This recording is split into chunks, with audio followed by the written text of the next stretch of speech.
స్నేహితులు ఉన్నారు. వారిలో ఒక వ్యక్తి ఎలీహు అనే వ్యక్తి ఏబుతో ఒక మాట చదువుతున్నాడు. ఏబు దగ్గరికి వచ్చి ఏబు బాధను చూసి, ఏబు పరిస్థితిని చూసి ఆయన మాట చదువుతున్నాడు. ఇక్కడ నీతిమంతులను ఆయన చూడకపోడు, సింహాసనం మీద కూర్చున్న రాజులతో ఆయన వారిని నిత్యమును కూర్చుండబెట్టును, వారు గణపరచబడదు.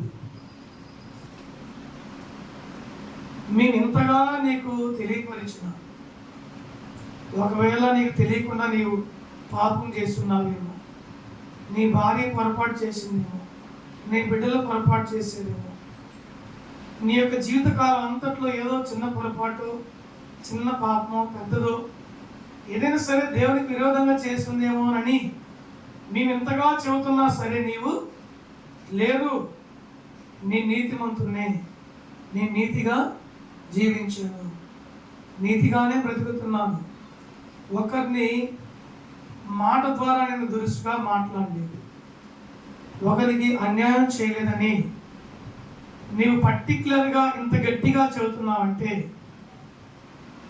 నీవు నీతిమంతుడవని నేను నమ్ముతున్నా. ఏమని?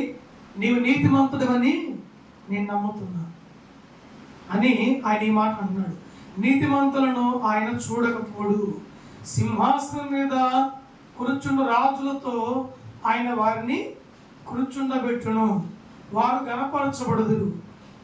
ఏవో నీవు నీతిమంతుడు అంటున్నావు, పాపం చేయలేదు అంటున్నావు, నా దేవుని కనుదృష్టికి నేను మరుగై ఉండలేదు అంటున్నావు, యథార్థతను కోల్పోలేదు అంటున్నావు, కనుక నీతిమంతులను ఆయన చూడకపోడు, ఖచ్చితంగా చూస్తాడు అని ఈ ఎలీహు అనే స్నేహితుడు ఏబుతో చెబుతున్నాడు. నిజమే, మనం కూడా ఒక మాట ఇక్కడ అర్థం చేసుకుంటే, నీతిగా ఉన్న ప్రతి మనిషిని దేవుడు ఖచ్చితంగా చూస్తాడు. నీతిగా ఉన్నవానికి నిందలు వస్తాయి, అపనిందలు వస్తాయి, ప్రతికూలతలు వస్తాయి, ఇంకా ఆర్థిక పరిస్థితులు వెంటాడుతాయి. ఎన్ని వచ్చినా నేను నీతిమంతుని కనుక కదల్చబడను అన్నాడు మరొక భక్తుడు. నీతి అనేది నీ హృదయంలో భద్రపరచబడి ఉంటే, నీతి అనే పునాది మీద నీవు కట్టబడి ఉంటే పేదరికమైన మనం ఏమీ చేయలేదు. మరొక భక్తుడు అంటాడు, దీన స్థితిలో ఉండనెరుగుదును, సంపన్న స్థితిలో నేనుండనెరుగుదును. దీన స్థితిలో ఉండనెరుగుదును, సంపన్న స్థితిలో నేనుండనెరుగుదును.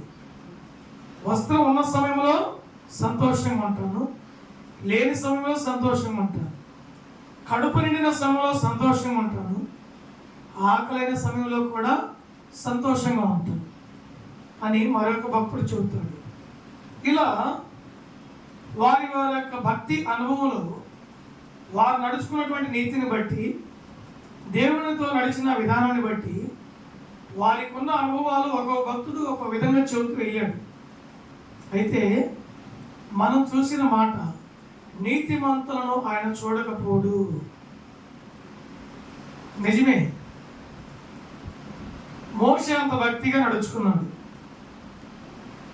చాలా మంది నడిపించాడు. 6 లక్షల కాల్బలాన్ని, ఇంకా 10 లక్షల కాల్బలాన్ని ఇశ్రాయేలు సర్వ సమాజం నడిపించాడు. దేవుడు ముందుండి నడిపించాడు. దేవుడు అన్నాడు మోషేతో, నా ఇల్లంతటిలో నమ్మకస్తుడు అన్నాడు, కానీ నీతిమంతుడు అనలేదు. ఎందుకంటే మోషే కూడా నరహత్య చేసినవాడు. తర్వాత మొదటిది నరహత్య చేశాడు, రెండవది ఆయన యొక్క ప్రజలను దూషించి, ఆయన ప్రజలంటే దేవుని ప్రజలను మోషే దూషించాడు.